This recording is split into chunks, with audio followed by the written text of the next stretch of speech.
Well, welcome, Lucy, and welcome, BT. It's wonderful to see you both. This is the first time that I've actually talked to BT, so for me, it's a huge honor and a huge pleasure to be talking face to face with a shaman or a shaman, depending on which side of the Atlantic you come from. Lucy's been very generous in putting us together, and she's going to introduce BT to the world right now and explain exactly what BT has allowed us to understand. Okay, thanks, Charlie, and thanks for having us back. Ladies and gents, this is our third attempt. The last two attempts, we've been trying for months to do this, and I don't like to use that word. We've been trying for a couple of months to get together, but every time there was one reason or another why this trio kept being blocked. And as you guys know, those of you that follow me, I just trust that, you know, obviously it wasn't the right time.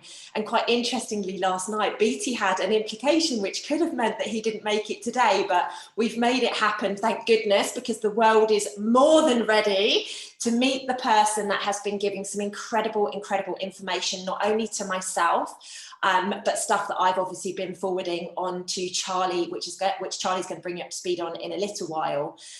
So first and foremost, the reason I feel that this is so important is BT actually found me by watching one of Charlie's videos. And then off the back of that, you know, connected with some people and eventually got introduced to myself.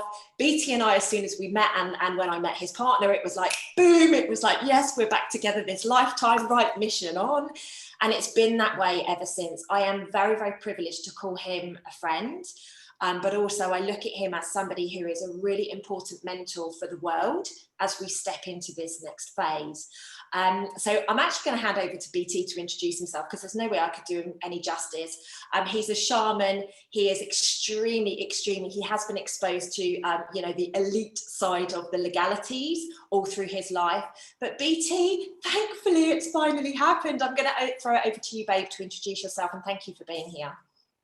Thank you so much, Lucy. And again, thank you, Charlie, for this opportunity to meet your followers and speak about certain things that most people are unaware of, not necessarily within this strategic group that's been placed here, but a lot of the information that we share. My name's BT. I go by that because of my grandmother's named me. It stands for balanced toe. I'm a large man. I'm about 6'6", 260 pounds. My grandmother was 6'4", and I have a lot of height in our family over the years. We're Pueblo Indians, come out of northern New Mexico. And so I was raised as a shaman early in life from the age of 5 from traditional Pueblo beliefs within our tribe, Piwalata. And Piwalata means feather bunch flying to the cosmos. So like my grandmother said, we believe everybody here is an angelic being experiencing the 3D, 4D realm in the physical flesh and the soul. And so that's the spiritual aspect of my childhood growing up, spending that time with them. And at the same time, my father was a constitutional sheriff that was elected in northern New Mexico outside of the reservation. Now, my family left the reservation in the early 1920s because prior to that, they just shoot you and kill you. And once they made it legal for you to leave, my family decided to move away and be within distance of the Pueblo because we held the sacred medicine within our tribe. And so that's where we come from. On the constitutional side, it's really important for the world to understand, because here in the United States, the majority of people are having difficulty understanding the true aspect of constitutionality. And the true concept of it is like it or not, love it or not, it's the greatest piece of paper on the face of this earth outside of some of the religious actual paperwork, so to speak. And I look at it from a standpoint of you can't access it. Think about that. You can't access the Constitution. And the reason why, and again, this is from our history of learning, growing up from my father, and I'll touch base on the other aspect as well. But the reason we can't do it is under presumption. And think of that term, presumption. Presumption is a huge term. And here in the United States, everything is governed under what they refer to as the law of domicile. And so that's one of my strong points, is the constitutionality and how to get access to the Constitution. Let it be in a legal system, an Administrative Procedure Act system, your local city council, any of this type of stuff. And so it's really important. Then my other experience was on the deep state, because my father was married to a deep state politician, led all the way up to 3 presidents. And so I was raised in this energy of good versus evil. And at the same time, I had to make a choice growing up in life. And so it took quite a bit of years. I was kind of like Charlie and Lucy as well. You know, we're kind of rowdy people, you know, I've done it all. And the only thing is I never got caught, you know what I'm saying, you know, but at the same time, I was on a spiritual journey to be able to access experience. And I think most people take the negative experience as a negative experience instead of realizing it's actually a blessing. Because once you understand it and you can accept it, it's going to elevate your consciousness to a level that all of us here in humanity will benefit from, because you'll be able to share that experience to help heal others. And that's kind of a bit what I'm about. I'm here to help humanity around the world within the law of domicile and jurisprudence, to get us back to real reality of spiritual as well as physical sovereignty. And that's what I work towards. Well, that's very good introduction for my audience. And I will also add to that, because for those who followed me for a while, you'll remember that at the beginning of this year, I was speaking to one of the military generals in the United States of America, who informed me that President Trump had been recognized as the commander-in-chief or commander-and-chief by the US military. And I didn't understand what that meant. And I put it out on my video, and Lucy won't mind me saying that she reached out to BT, or BT reached out to her and confirmed to me that if the military recognized President Trump as the commander-in-chief or commander-and-chief, either, that means that he is the constitutional president. So you're now looking at the man who gave me the information, and I thank you for that, to clarify for our audience. And what it did was it gave us the ability to define the difference between a constitutional president and a corporation president. Biden is the president of the corporation. The corporation was put into receivership in 2018 in Companies House in London, the United States of America Government Corporation. It was declared bankrupt in 2018 and was finally signed off in February 2021. So it's a bit like what Biden's doing right now is pretty much like a chairman of a company still running around saying he owns the company, even though it's gone bankrupt. He has no power. He has no authority. This is pantomime. I've said it a million times. I'll say it again. We're going through this pantomime. For those that are awake, they can see who is the constitutional president. The one thing with the Constitution is it falls directly beneath God's law. And when they talk about admiralty law and maritime law, the law of the seas, these are all laws that are by consent. They are not, as they make out, the law of the land. They're not. They're the law of the seas that are brought on land by the evil Masonic people. We'll leave it at that. I'm not getting into the war of slagging people off. I try and keep myself focused on what's positive, because you can get buried in what's negative, especially at the moment. But we're at a very positive stage. And now is the wonderful time to introduce a man who has incredible gifts and incredible knowledge, incredible history. And it will be a massively important person for the world to wake up and understand what's going on, because both BT and myself have actually stood in a corrupt courthouse, and I've only done it once. BT's done it many times, but I stood there and explained to them that I was a living soul and not a corporation, and they were not happy. They didn't like it. They don't like it up them. They like to think they're still in control, but this is a very important part of the Great Awakening, to wake people up, to see what your rights are, to see who you are as a living soul, rather than just a bankrupt corporation. Yeah, that's well said there, Charlie. One of the main things that people don't realize, just a little history on the living aspect of what has transpired. 1863, 1864, Congress passed that corporations have the rights of humans and humans have the rights of corporations. Fast forward, you go into the aspect of taxation purposes, 1913. We all know about the Federal Reserve, but few of us understand what came after the Federal Reserve as they try to go ahead and tax women for having children. Think about that. Well, that couldn't work, and so they moved into what is referred to as our birth certificate. And most of you understand what has transpired through the birth certificate. Here in the United States, when it was originated, the first time in any documented history was in 1871 when the United States became a full corporation in the District of Columbia. And that's when the birth certificate was actually created, because until that time, it was in your Bible, it was in your family notes, it was in the lineage, things of this nature. And so when they did that, it took all the way up until the mid 1900s and a little bit earlier before they actually started switching the name around. And the name around is very important. Again, when you look at your name in all capital letters from any government agency, any type of governmental paperwork, any type of contractual agreement, that's very important, but parentheses around that. What it means is, and this is how it means and defined here in the United States under the Administrative Procedure Act of every state.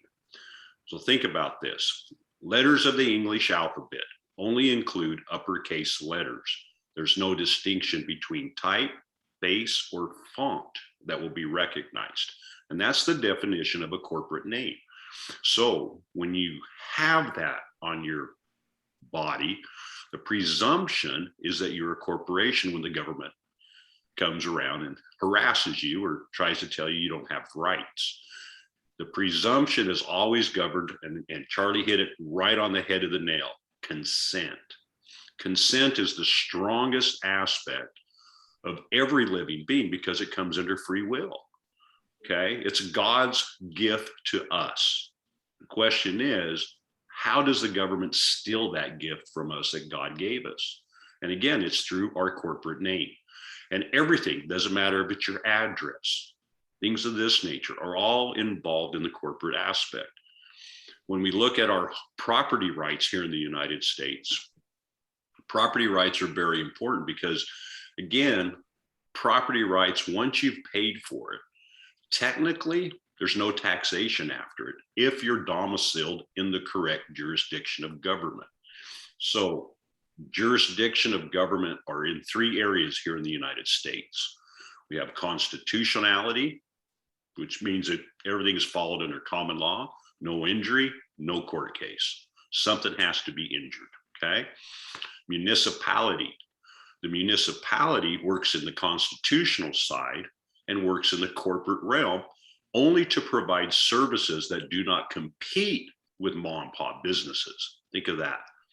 Now, the third aspect is full corporation status. We call it a quasi in rem here in the United States. What that means is that the government has stepped outside of the government entity and created its own entity in a new platform. And the platform is strictly a corporation like McDonald's, Burger King, Walmart. Think of these areas that we're talking about. And so it's very important to recognize that until you bring the presumption away from the government, you're going to be a corporation. So you're not one of God's creatures. It happens in the churches, it happens in business. Everywhere in the United States, under the tax code, there's a term called wifery and husbandry. Think of that. Wifery and husbandry. Under those particular areas, most of your income is untaxable here in the United States. But most people don't even know that because they believe the IRS is truly a governmental positive situation, when in reality it's fraud. And here in the United States, as all of us know, fraud always continues. Doesn't matter where it's at, until you recognize you've been frauded, there's no statute of limitations. So no matter where you're at in the United States, you can always come back under fraud. That's something very important. And I'm not an attorney. I've read 30,000 law books. but I'm not an attorney. I want you guys to understand that. I'm a true lay person, common law, sovereign man, living here in the United States with a generation that comes all the way back to, again, northern New Mexico, from a very unique place in the United States called the Sangre de Cristo Mountains. In English, that means the Blood of Christ Mountains, for those of you who don't know Spanish. And that's where my family's from. So we're here for not only a spiritual purpose, but we're here to assist in any way, shape, or form to correct the injustice that's happened here in the United States, not just to the American Indian, because now all of you are being placed on the reservation. Think of that. Yeah, that's absolutely incredible. And we're coming into a phase right now, and this is why this conversation is very, very valuable, because a lot of people have got no idea about their living soul, their sovereign being. They were completely oblivious to the fact that they were a corporation. And even if you go back to the start, an illegal corporation, because of the fact that to have a corporation, you have to give consent. Well, your birth certificate, which was traded at your birth, you weren't in a position to give consent. It was given on your behalf. That doesn't count when it comes to giving consent from a legal standpoint. They've just assumed it. And this is where they can be held accountable, because you can say very simply, I don't consent. And when I tested this out myself in a court of law in Spain, it was very, very empowering to stand there. And I got it out yesterday, my common law card from the common law court in the United Kingdom that takes my legal fiction and takes my name.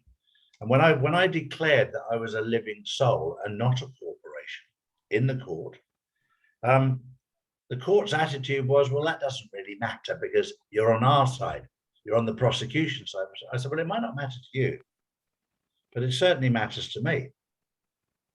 When I asked them if they were a corporation, they can't lie. And they said, yes, we're a corporation. And I saw the Spanish chief prosecutor just look at me, and I looked straight at him and I went, and you're a corporation as well, aren't you? And he just looked at me and said, you know too much. That was his answer. And I tell you what, I walked out of there with bigger bollocks than I walked in, and they were big when I went in there. Yeah. That in itself, what you've just said there, Charlie, makes total sense why this conversation has been blocked as many times. You know, because BT's got both sides to it, and there is this dark thing that is trying to stop us from stepping up and recognizing who we are and what we are, and stepping into our spiritual being, which is obviously the side that I'm more on. You know, so it's just very interesting that this is continually blocked. Something that did come up for me, and I wrote it down because I think this is a really important part, and I'm not going to say the word because I would like to put this on YouTube on Charlie's behalf.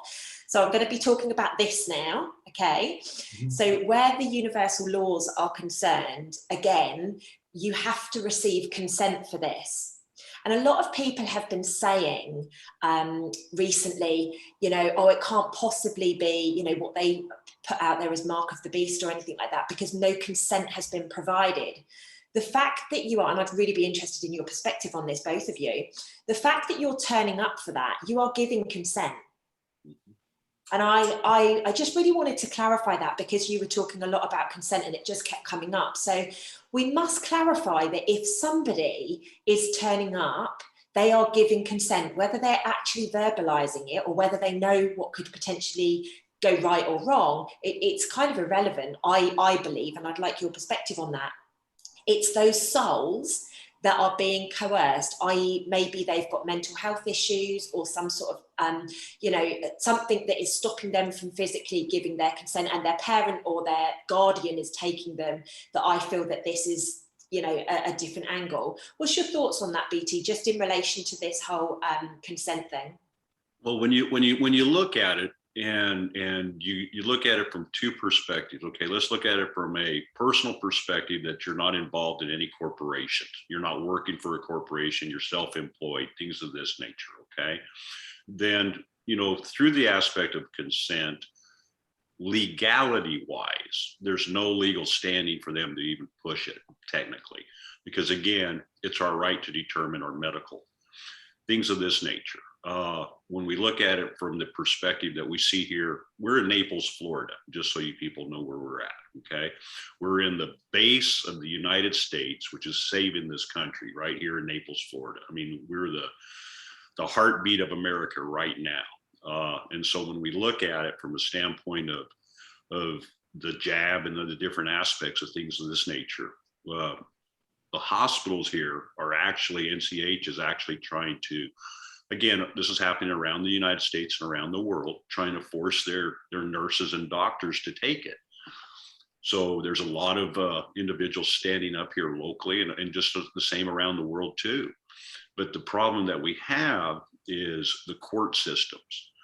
The court systems in the United States are all commercial courts, just similar to like what Charlie was mentioning earlier. And the thing that we have to understand when it's a corporation court, interpretive rulemaking comes into play. What is interpretive rulemaking? Interpretive rulemaking allows the judge, okay, or the administrator, the agent of the corporation, to determine what they see fit that doesn't actually have to be law. And so you might have a law, and this is something that's kind of similar, and I throw this out there a lot to people. You have a pink hat and you walk into a building, okay? And Charlie's behind the desk. And Charlie says, Lucy, you got a pink hat. You got to wear this name tag. Everybody who has a pink hat wears the name tag. And he puts your name in all capital letters. And he says, you can go anywhere in our building, but anything that you do has to be within our policy, okay? So you go through the building and you meet with Charlie and you do your work and you come down and you're getting ready to leave and you walk out the door, okay? Well, all of a sudden, the police department looks at you and says, wait a minute, she's got a pink hat on. Well, that's not right, it's against the law. So I'm gonna take her down to the court, to the magistrate judge, and fine her $1,000. Think of that, okay? Well, when you get there, the judge looks at you and he goes, well, Lucy, how you been? Haven't seen you for a while, love. I hear you got a problem here. Now your hat looks not necessarily pink. It looks like a little bit off color of pink. So you know what? I'm not gonna fine you today this $1,000. That's interpretive rulemaking, okay?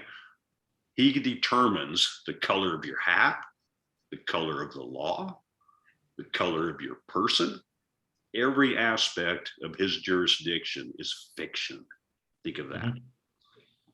Yeah, and so back to everything within that circumstances of being forced to do something against our will through consent and through the courts is where we have to fix it. Here in the United States, the three most powerful people in the county of every state, okay, is the sheriff. Mm-hmm. The reason why is he's supposed to be a constitutional sheriff, but here in the United States, I would say 90% of them are corporations. Yeah. Think of that, okay?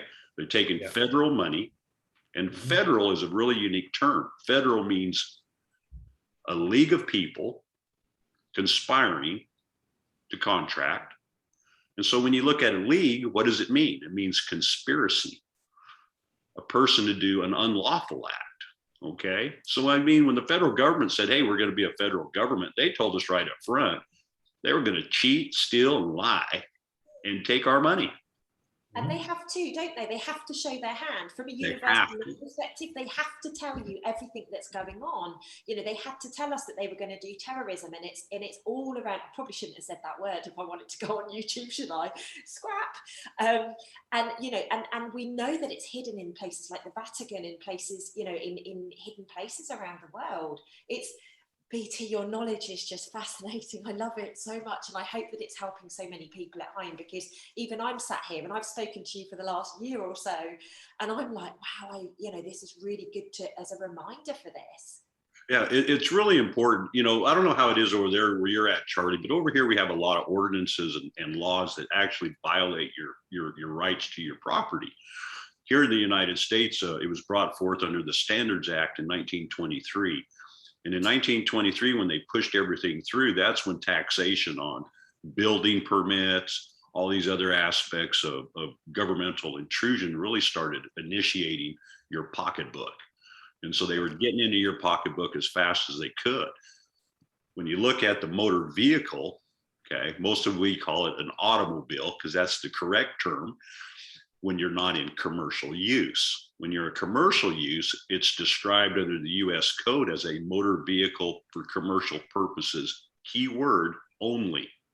Okay, so here in the United States, I drove the United States all over, got pulled over, got ticketed. Some cases I won, some cases I lost. Again, it dealt with the corruption within the court system. Like Charlie says, when they know you know, they don't like you to be in their system because then others will hear you. The first time I went in, I was in at 9 o'clock in the morning. I was the first case in front of 100 people. And I proved all the evidence to the judge. And the judge was not very happy because everybody behind him basically knew what I just said, and they were going to probably utilize it as well. And that's what we teach. We teach people how to step outside of that consent and jurisdiction. And again, here, even in Naples, Florida, think of it from this standpoint. We all have the ability to buy a home at some time in our life, if that's your choice, okay? Here in the United States, they have what is referred to as the Homestead Act. And that's supposed to save you taxes. So as you get older, the taxes don't go to a point where you can't pay your taxes and you have to sell your home. And that happens all over the United States, okay? So here in the Homestead Act here in Florida, which is very unique, and it happens in every other state as well, they give you a form to fill out in the county. So you fill it out, put your name in, all your information, you send it in. Well, when it comes to the domicile, and I'm going to define domicile because there's a difference. We have residency and domicile. Domicile is constitutional, just so you know. Residence is corporate. A qualified elector is the constitutional way to vote. A registered voter is the corporation way to vote. Understand? Okay. Your motor vehicle, again, is in the commercial. Your home, no matter where you're at, if you own it outright, doesn't matter where you're at, what country you're in, it'll never leave the land unless it completely is taken apart. So it's always going to be sovereign. So when you have your Homestead Act here in Florida, they put you to the commercial side of your domicile, and they even give you the paperwork and you sign it. I mean, people are signing away their rights. They're giving away money to government that abuses it, misuses it, things of this nature. Same with the motor vehicle taxes and stuff like that for your registration. Doesn't stay here in the United States. Hate to disappoint you. Some of it even ends up in Canada. Think of that, okay? Money. There's so much aspect. Florida could have paid off the national debt in 2010 just with the cappers that they have. Cappers are the commercial side of the money that they hide, that they take from the people, and they don't want to give it up. And every state, city, and county have a CAFR, and it's referred to as the Comprehensive Annual Financial Report. So yeah, there's so much going on, Lucy, so much, but we have an answer. And this is the answer, okay? Just so you guys know, despite what anybody tells you, Charlie says this a lot, 62% is normality, okay?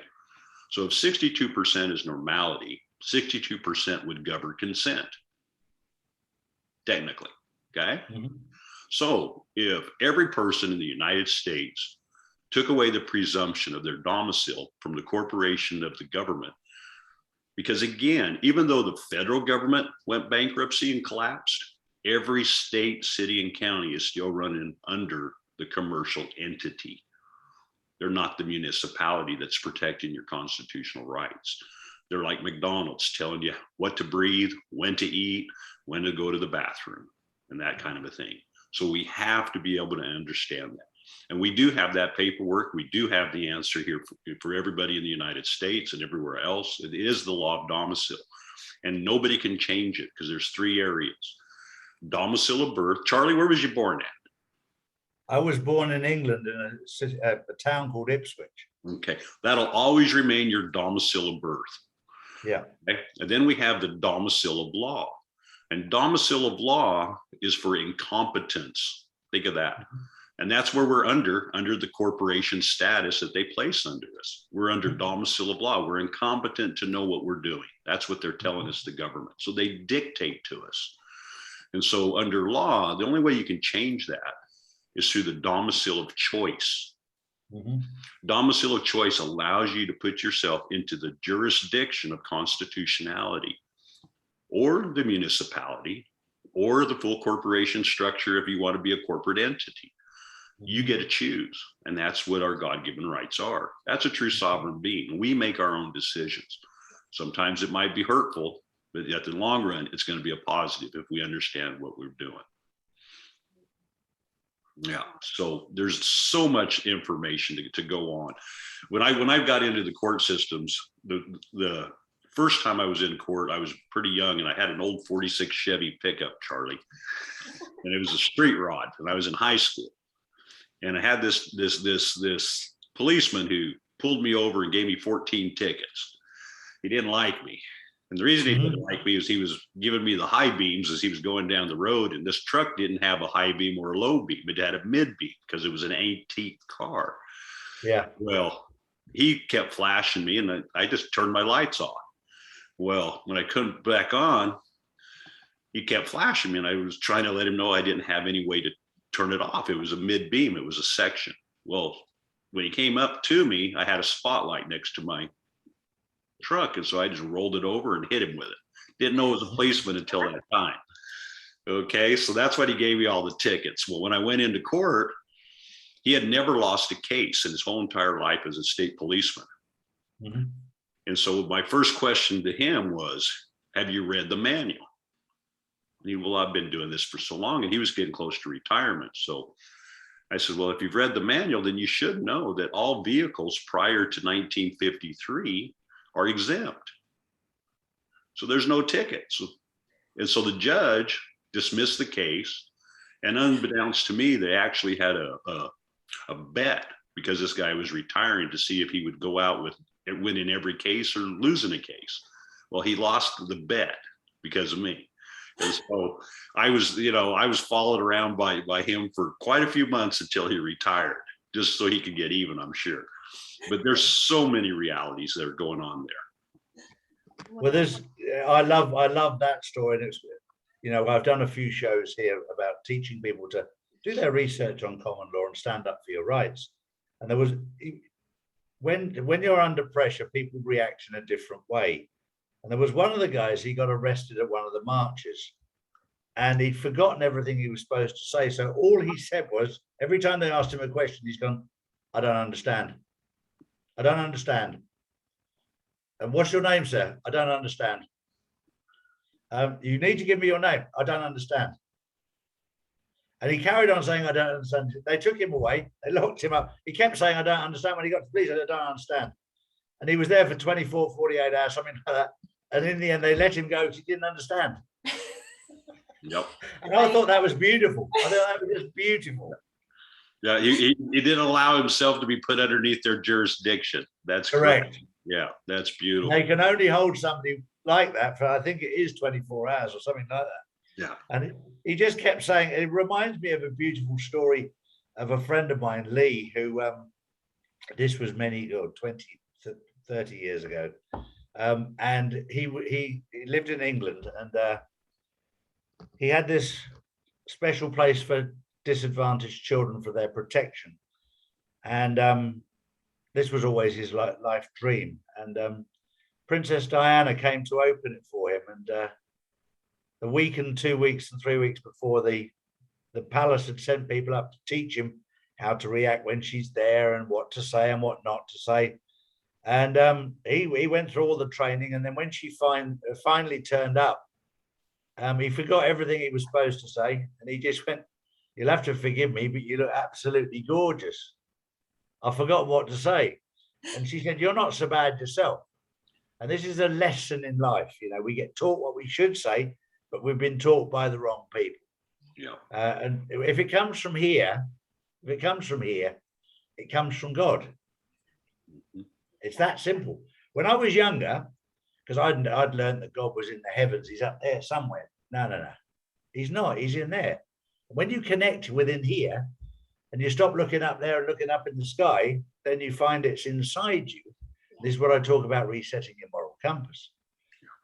When you connect, and that resetting your moral compass is connecting with the God that's inside you.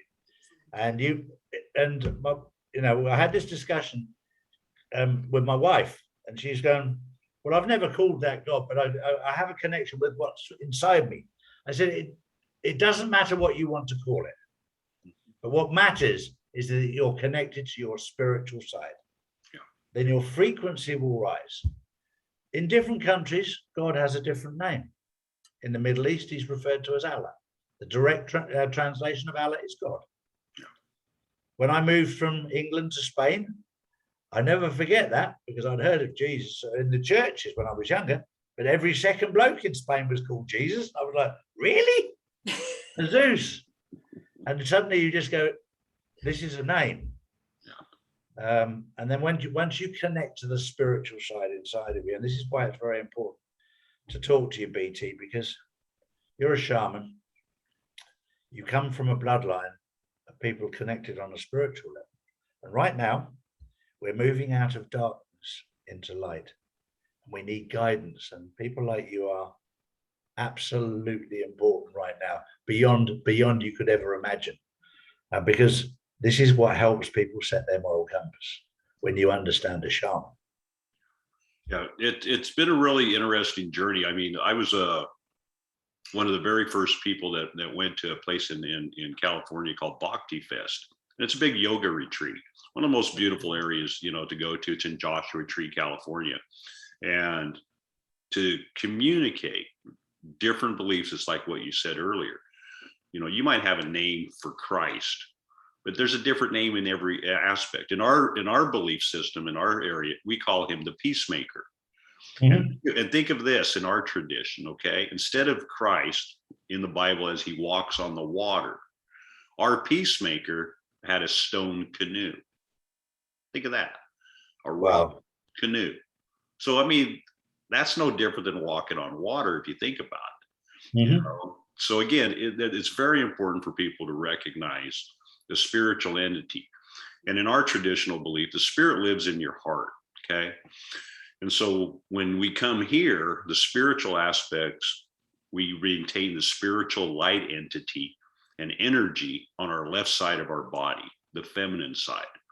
And that's where the spirit always remains. And so when you talk about feeling that in your heart, that's where God lives within us, just exactly like you said, Charlie. Now, the right side is the flesh and soul. And so we have the 3D 4-dimension male energy on our right.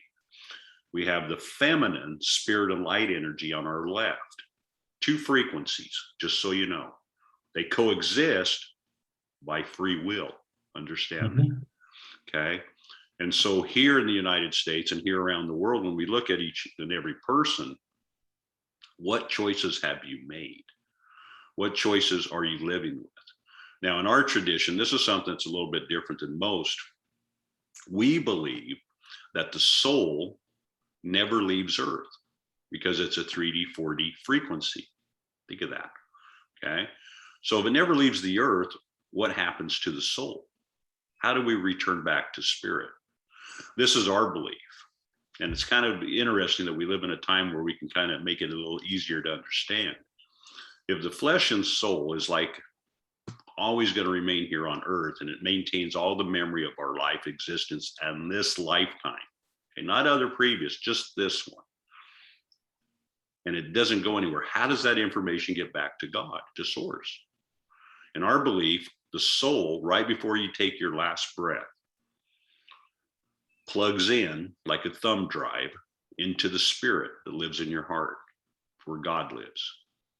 Uploads all the information of your history, good, bad, the ugly, and the beautiful, okay?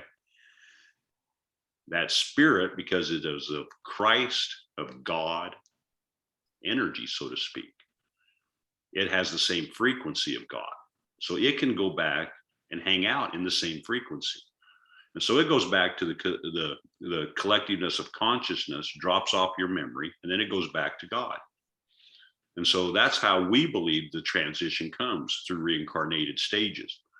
Sometimes we come, sometimes we don't.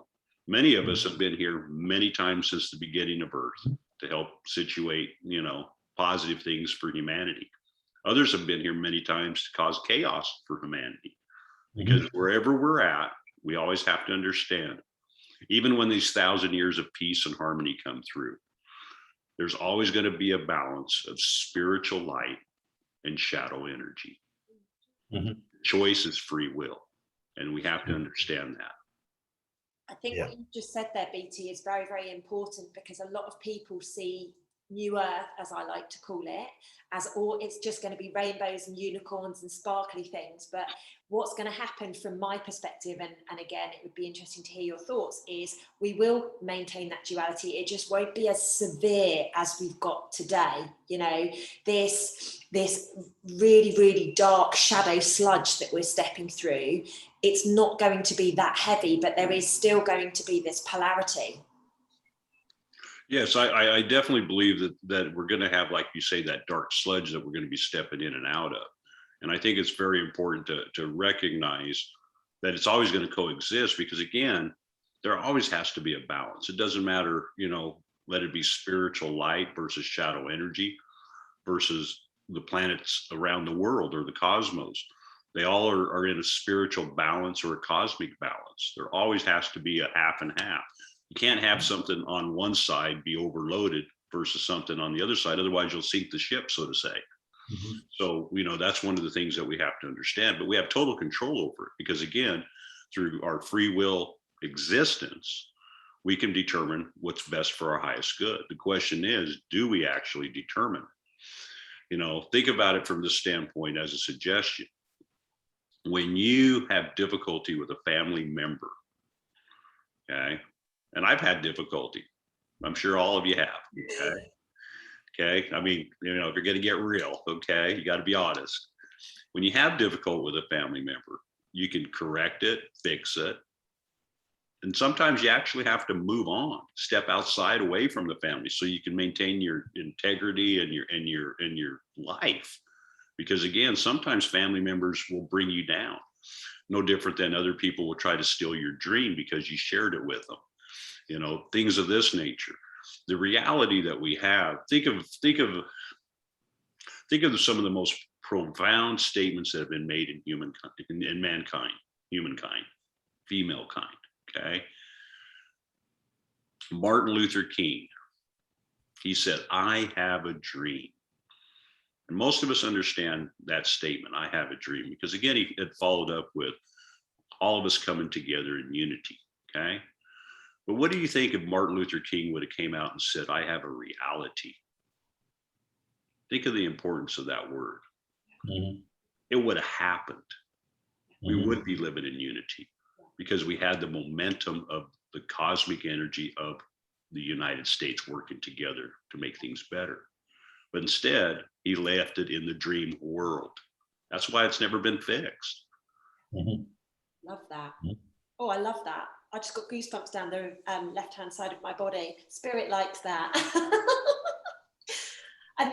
and these words, BT, I know we spoke about it yesterday, but right now, we must have consciousness on the words that we are using. And BT's just given a great example. You can either dream about something or you can bring it into your reality. Which is it that you are choosing? Because it is a choice. Everything that we are living, and people get so upset with me when I say this, everything we are living, our partner cheating on us, our son misbehaving, our mum disowning us, we've chosen that based on our thoughts and the actions and the words that we are using, believe it or not. And I know it hurts, it stings people when we get to this level, but we must recognize it is a choice. So what do you want to choose? Do you wish to choose a world that is in unification?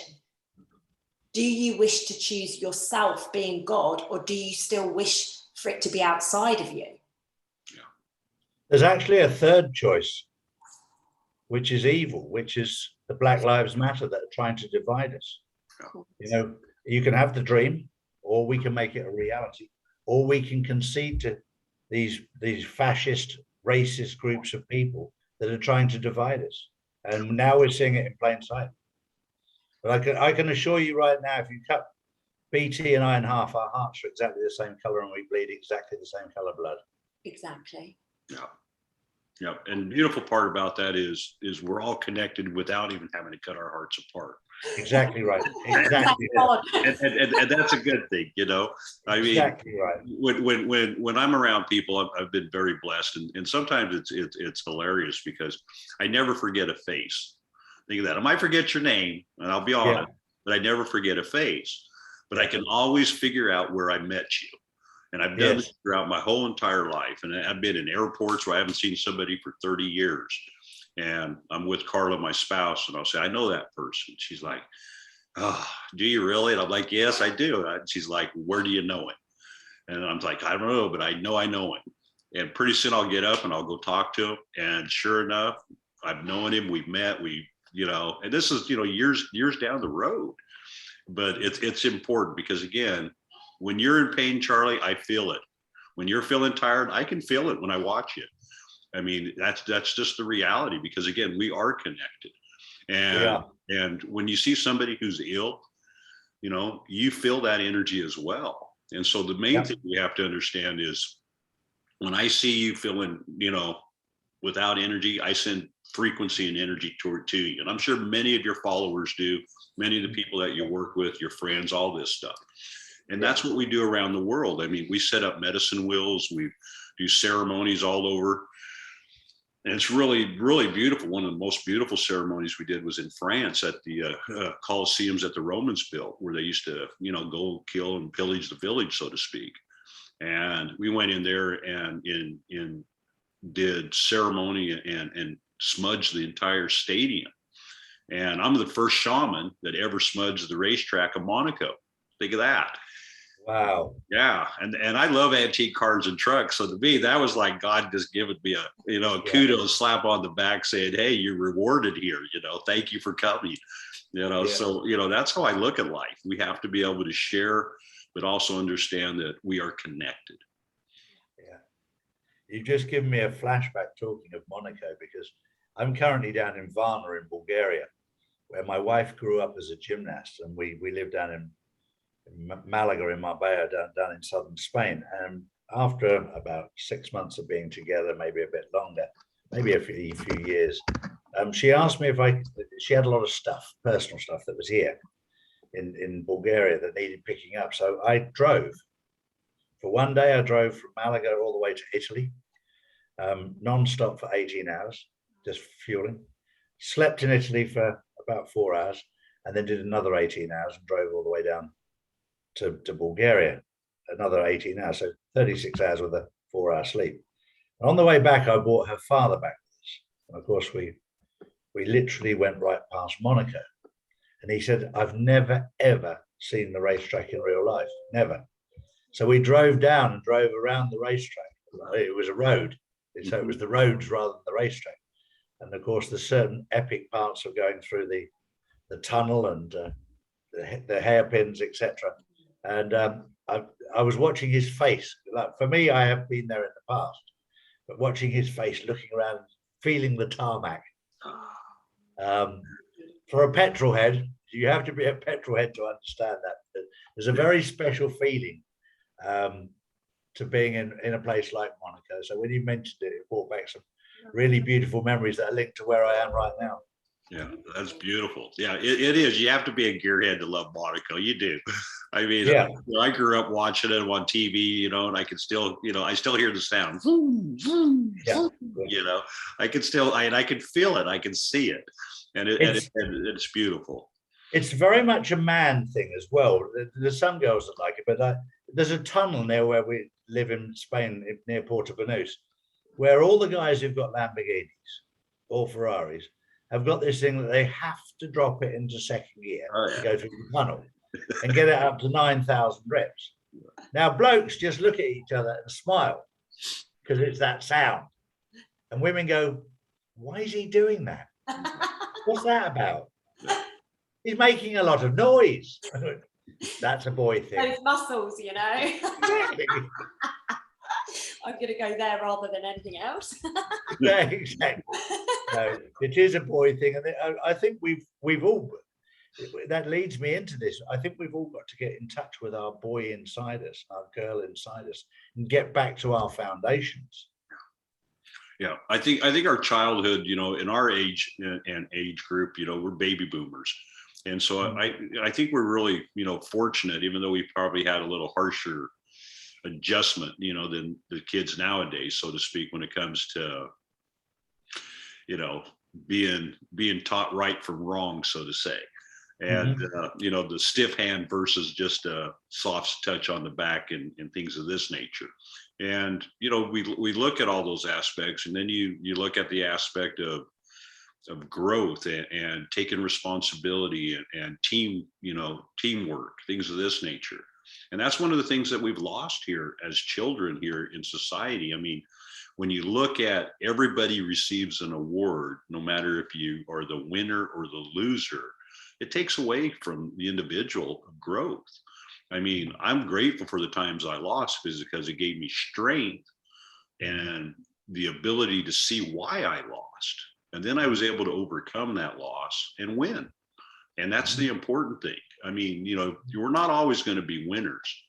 We're not always going to be losers. It's a matter of choice and dedication and commitment. And there's a difference between dedication and commitment, because dedication allows you to move through the good and the bad and maneuver. Commitment is a strong foundation which doesn't allow you to move. I'd rather be dedicated to something and be able to move around the negative aspects and find my way through than to be stuck in one scenario and not be able to move. You learn very little from success. Yeah. You learn everything from failure. Yeah. Yeah. That's just on that point, Charlie, because I really feel, and I'm so grateful that both of you gents have got together today. And I know when we spoke with Joe Joyce earlier in the week or last week, whenever it was, everything's a blur to me. Pulling this beautiful group of true divine masculine together is of utmost importance right now. And I'm not saying, if you don't know Charlie, if you don't know BT, if you don't know myself, you can't be in that group. My point is, right now we need the men to rise. Don't be upset, ladies. Don't step into your masculine energy. We need the physicality of the men to rise. We need the height. We need the muscle power, if you like, because with all due respect, you know, I'm a warrior woman. I used to fight professional Muay Thai. I know I can handle myself. The thing is, we need you men now. It's not about us taking on that role. It's about us bringing up the divine feminine to heal, and you guys being almost like the fort around us, you know, and protecting and doing your bit to up level. I had a woman on 2 days ago who put it absolutely beautiful, what you just said. She said, us women are very good at getting people together for a barbecue. We need you men to start cooking. Yes. And I thought, yes. She said, we'll get you all together. We'll get the food together. But now it's your turn. Start cooking. Allow us to organise. Allow us to get it exactly as we have been doing. But now it's time we need the men. And I just really want to say to all of the men, because I'll never meet all of the guys that you have following you, Charlie. You've got so many supporters, and it's just amazing to see. Thank you. Thank you to the guys that are stepping up. Thank you to the women that are helping us get organised. Thank you for playing your role in this, because this is a collective effort, and the only way that we are going to get through this smoothly, which we already know is happening, by the way, we already know that what the end result is, but we've got to ride these aftershocks. We've got to ride these waves out. And the way that we do that is by unification, by stepping into our roles. Some of us, like Charlie and myself, are communicators this lifetime. Some of us are, you know, healers of the land. Some of us are the growers of food, because, you know, we're going to have those issues coming up soon. So step into your role and know you are so important, and that us three, plus the rest of, you know, the people around the world that are doing this kind of thing, we're really grateful to you for coming together right now, whatever that role may be. Well, just to let you know, Lucy, I appreciate that immensely, and I'm sure BT does as well. Just to let you know, this is part one.